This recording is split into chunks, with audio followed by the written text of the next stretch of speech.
Hi, it's Mark Owen from Newsmark PR. I'm the editor of Punchline magazine. Today I'm with Ed Davey, the leader of the Liberal Democrat Party. Today we're in Bar Wok on the lower high street of Cheltenham, and Ed has popped in to have a look around Cheltenham and say hello. Hello, Ed. Hi, Mark. It's great to be in Cheltenham and great to be with Punchline. Well, thanks very much. And so, what's the idea of the trip here today? It's part of a trip I'm doing around the whole of the United Kingdom. I'm putting my listening tour. The Lib Dems haven't done as well as I'd like them to have done in recent elections. We've had 3 poor general election results on the trot in 5 years, and voters have been sending us a message. And I think that message is we need to make sure that you're back on our side. We don't think you got our back anymore, that you necessarily share our priorities. And I believe that we can and have in the past, that we have at local level. Here in Cheltenham we've got a very vibrant local Liberal Democrat Party running the Borough Council. But nationally we've not done that. And therefore it's my job as the national leader to get out and talk to people, to listen to people, to make sure that I understand their concerns and what worries them most of the time. Now, you've got quite a experience working in the Treasury, Shadow Treasury if I remember rightly, and also with Nick Clegg and Cameron's government as well. What do you think the government should be doing to help the hospitality trade? Let's be honest, it's getting seriously bad for them at the moment. I'm really worried for people who run pubs, run restaurants, run cafes, run nightclubs. The restrictions that have been imposed on them to help us all to tackle this pandemic have really hit their businesses. And while there's been some relief, it looks like those restrictions are going to come back on. And I think the government really hasn't played fair. They've not dealt with some of the big issues, the rents that they are having to pay, the insurance that's not paying out that they've had paid premiums for, and that they've not compensated those businesses that have had to close or reduce their hours. So, this is almost like a mini war dealing with this pandemic. It's an invisible enemy. And those businesses and those people who are having to fight it on the front line and having to close or reduce their hours, I think they need our support. We need to stand with them. And I think the government needs to do far more to help those people who are running pubs and restaurants, cafes, and their employees. What about the people who run limited companies? I've had quite a few run-ins with our local MPs that actually they get no help whatsoever.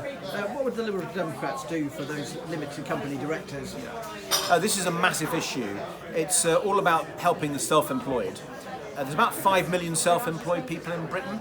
4 million are organised as sole traders, and 1 million are organised as limited companies. And it's those limited companies operating as self-employed who I've been most worried about. And Liberal Democrats have championed their case. There's an organisation which we do a lot of work with called Excluded, because those 1 million self-employed operating through limited companies have been excluded from all the help that's available. And Liberal Democrats have said, and I've written in detail to the Prime Minister and the Chancellor, here's a way how you could help them, and help them just in the same way as you've helped all the other self-employed people who just business had to be organised in a slightly different way. So Liberal Democrats would allow those limited companies to get the same support as everyone else has had.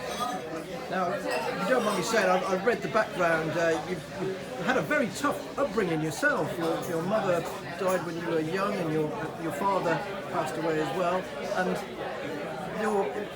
it's been quite an inspiration, actually. I was reading that. What sort of message would you kind of send out there in these very dark times? You managed to pick yourself up, dust yourself down, and create, become a member of Parliament. What would you say to people who are going through real difficult times? Yeah, I mean, you're right. My dad died when I was 4, my mum died when I was 15. Sorry. It made me resilient as a person. But I was lucky because I had a loving family, and that helped me get through it. And so what I'd say to people is let's look after each other. Whether you're in your family, your neighbours, your friends, do that extra thing for them. Make that extra phone call. Go and visit them if you're allowed to under the restrictions. Let's value each other, and let's value each other in our community. We're not individuals, we're part of a society, part of a community, part of a family. And the more we look after each other and care for each other, the easier it will be to get through this.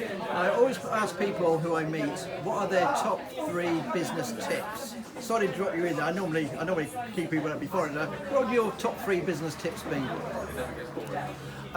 Make sure you're enjoying your business. because enjoying work means you can do that extra bit of thinking, that extra bit of work to make sure it's successful. So that may seem an odd tip, but enjoyment is absolutely critical. Then the economist in me is always watch your cash flow. Businesses, particularly small businesses who don't think about cash flow, they're the ones who often don't get through the week, get through the month, get through the year. So cash is king. Make sure you've got that, whether it's electronic cash or physical cash. And then final thing, customers, whoever is paying your bills, buying your food, buying your goods, buying your magazine, make sure you're thinking about them. And that's why Liberal Democrats and I, as the leader, are on this listening tour. I want to make sure we're listening to our customers, the British people, to make sure we're relevant to them. Well, pleasure to meet you. Thanks so much for coming to Cheltenham today, sir. Thanks for the invite as well. Thank you.